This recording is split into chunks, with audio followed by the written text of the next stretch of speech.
Assalamualaikum warahmatullahi wabarakatuh. Salam sejahtera bagi kita semua. Shalom, Om Swastiastu, Namo Buddhaya, Salam Kebajikan. Halo teman-teman semua, pada kesempatan kali ini, kelompok kami akan membahas terkait hasil analisis kami terhadap nilai-nilai core values ASN berakhlak pada film singkat dari Kanwil DJP Jawa Barat 1 dengan judul Clandestine. Pertama-tama, izinkan saya memperkenalkan kelompok kami. Kami merupakan kelompok 3 yang terdiri dari pertama, ada Erlangga Ali Kalang yang berasal dari KPPN Bandung 2, yang kedua ada Giri Lazuardi Hendrawan yang berasal dari KPP Pratama Bulukumba, yang ketiga ada Carmila yang berasal dari KPPN Purwakarta, dan yang terakhir ada saya sendiri, Maria Agnesty Putri yang berasal dari KPPN Bogor. Baik, tanpa berlama-lama lagi, yuk kita simak videonya.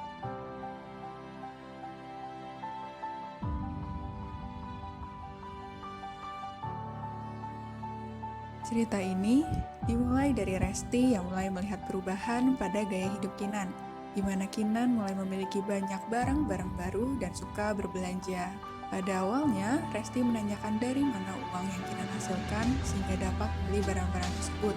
Namun, Kinan justru marah dan meminta Resti untuk tidak mencampuri urusannya. Kemudian pada saat di kantor, Resti kembali melihat barang baru Kinan dan semakin merasa ada keanehan, terlebih setelah Kinan meminta izin untuk pergi melakukan visit WP atau wajib pajak. Setelah Kinan pergi, Husni, teman lain Resti dan Kinan di kantor, turut mempertanyakan perubahan gaya hidup Kinan kepada Resti dan mengingatkan Resti akan ketidakwajaran tersebut. Setelah gelisah cukup lama, Resti mengambil keputusan untuk melaporkan Kinan melalui WBS DJP. Tidak lama setelah itu, Kinan menelpon Resti dan memberitahu bahwa dia mendapat panggilan dari Kisda DJP. Kinan merasa takut sebab baru diketahui bahwa selama ini Kinan menerima gratifikasi dari WP dan Kinan meminta bantuan Resti. Namun, Resti dengan bulat menolak dan meminta Kinan untuk sadar dan berubah. Mengetahui bahwa Resti lah yang melapor, Kinan marah dan memutuskan sambungan telepon tersebut.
Nah, teman-teman, berdasarkan penjelasan pada video tadi, kelompok kami memiliki beberapa gagasan alternatif yang kami rasa dapat turut menjadi solusi pemecah masalah. Gagasan tersebut yaitu, Yang pertama, mengadakan seminar terkait penegakan nilai-nilai berakhlak di lingkungan kantor. Yang kedua, evaluasi mingguan terkait tugas dan fungsi setiap pegawai di kantor. Yang ketiga, monitoring pengumpulan LHKPN pada setiap pegawai oleh tim kepatuhan internal.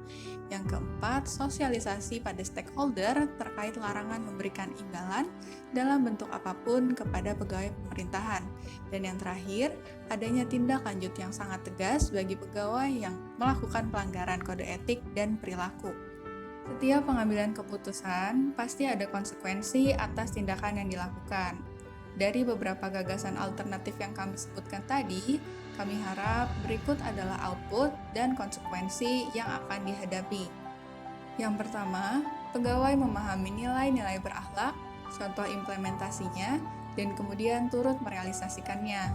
Yang kedua, pimpinan dan setiap pegawai memahami tugas dan fungsi pegawai lain, kendala yang dialami dalam menjalani tugas tersebut, dan bagaimana pegawai tersebut menyelesaikan kendala yang dialami, sehingga dapat meminimalisir pegawai menemukan celah untuk melakukan tindakan pelanggaran kode etik dan perilaku.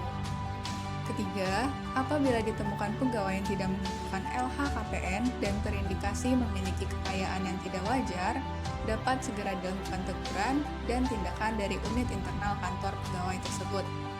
Keempat, agar stakeholder juga memiliki pengetahuan terkait tugas, fungsi, serta kewenangan setiap pegawai pemerintah dan turut bekerja sama dalam mewujudkan lingkungan kerja pemerintah yang bersih. Dan yang terakhir, tindak lanjut yang tegas diharapkan dapat memberi efek jera bagi pegawai yang melakukan perilaku pelanggaran dan juga memberikan peringatan tegas bagi pegawai lainnya untuk tidak melakukan tindakan yang sama. Sekian video dari kelompok kami, kiranya video ini boleh memberikan manfaat bagi kita semua ya. Terima kasih dan sampai jumpa di kegiatan Latsar lainnya.